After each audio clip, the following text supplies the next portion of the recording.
San Miguel picks up a big victory para sa kanilang bid na makuha ang twice to beat advantage sa PBA 49 season Philippine Cup. Ako po si Ruben Terrado. I-recap lang natin ng mabilisan yung naging laro ng San Miguel kontra Rain or Shine sa Cagayan de Oro City at nagwagi nga ang Beermen over the Elasto Painters sa score na 120 to 111. 9-point victory for the Beermen pero sa larong ito lumamang sila ng as many as 25 points, no? Malaking kalamangan ang nabuo ng San Miguel sa larong ito. We already thought na mananalo na itong San Miguel by a wide margin pero unti-unting napababa ng rain or shine yung deficit nila at napababa pa nila ito sa 1 point, no? Sa score na 103 to 102. Ngunit nag-respond yung mga players ni Coach Leo Austria. Isa na doon si CJ Perez na nagtala ng 33 points, 8 rebounds at 7 assists. Nakabuslo rin siya ng isang 4-point shot na nagbigay ng kalamangan sa San Miguel ng 10, no? 115 to 105. At nag-take over na nga si CJ Perez nung humabol na itong rain or shine at yun nga napababa yung lamang sa isa. Isa rin sa mga nag-take over para sa San Miguel Beerman ito si Don Troliano na nagtala ng 24 points, 4 of 5 from 3-point range. Actually, di ba, nabanggit natin 115 to 105 yung naging kalamangan ng San Miguel after that 4-point shot by CJ Perez. Si Don Troliano yung nag-start nung run na yun, no? Nagtala siya ng isang free throw at nagbuslo rin ng tres dun sa run na yun, no? Actually, ang run na yun is a 12 to 3 run na nagbigay ng kalamangan sa San Miguel by 10 points. So, big efforts from CJ Perez and Don Troliano. Itong si Don Troliano was actually struggling entering this game.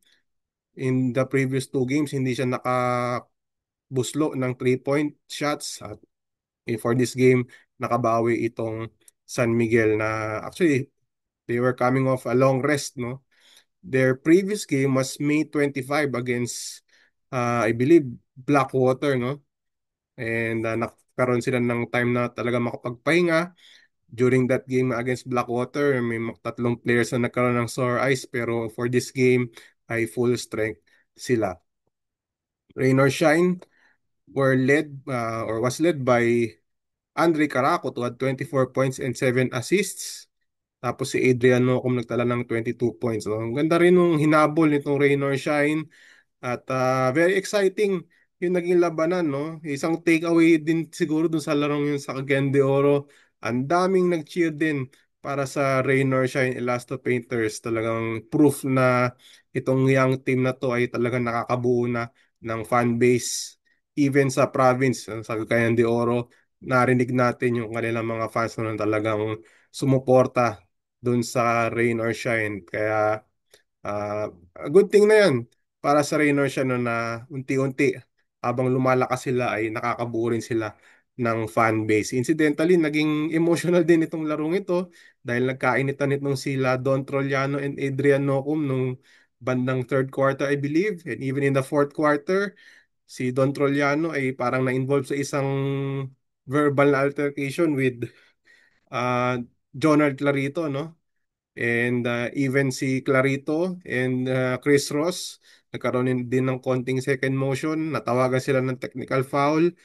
Even si Adrian Nocum, natawagan din ng technical foul for slapping the ball away from Chris Ross no, dun sa final seconds ng larong yon. So, that proves na talagang gustong manalo ng parehong koponan dito sa larong ito dahil meron itong bearing sa kanilang bid for a twice to beat advantage. Makikita nga natin sa team standings later.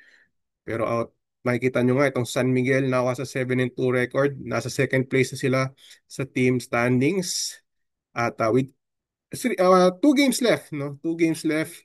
And that is against Converge and Northport. So, based dun sa win-loss record ng kanilang makakalaban ay mataas din ang tsansa na kayang i-sweep ng Beermen itong uh, next 2 games. But again, don't count out the last two teams, especially yung Converge na naghahabol pa rin ng placing for a twice to beat. advantage. Ito namang Raynor Shine bumaba sa 6-4.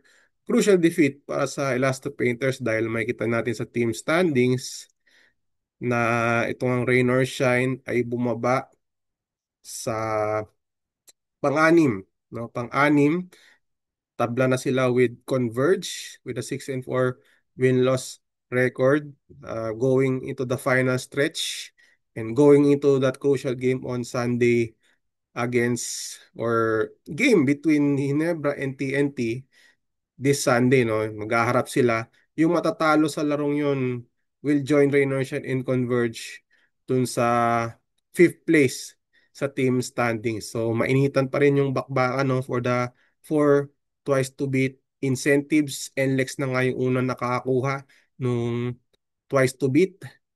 And then yung San Miguel on the verge na rin with a 7-2 record dahil sila nga ay nasa second place. And then San Miguel is being followed by Magnolia with 7-3. So makikita natin nga dito sa team standings, tabla at the moment yung Barangay Ginebra and TNT for fourth place. Sila ang maghaharap ngayong linggo, no, sa Ninoy Aquino Stadium in a rematch of the PBA Finals. So it's going to be an interesting contest, labanan ng finalist ng Governor's Cup at Commissioner's Cup, at crucial din yung kanilang laro in their bid for a twice to beat advantage sa Philippine Cup quarterfinals. Okay, dyan na po nagtatapos yung recap ng ating PBA game, lone game sa Cagayan de Oro City, and we will look forward to Sunday's game. The main event nga ng game day na yun is Barangay Ginebra against TNT. Meron ding first game between Blackwater and Terra Firma. Abangan din natin yung larong ang teams na ating nabanggit ay nasa baba ng team standings. Okay, thank you for watching our recap of the games or the game this Saturday, and please consider subscribing to our YouTube channel. Diyan na po nagtatapos yung ating recap, and we hope to see you sometime, and hopefully you'll be able to subscribe to our YouTube channel. Paalam at magandang araw sa inyong lahat.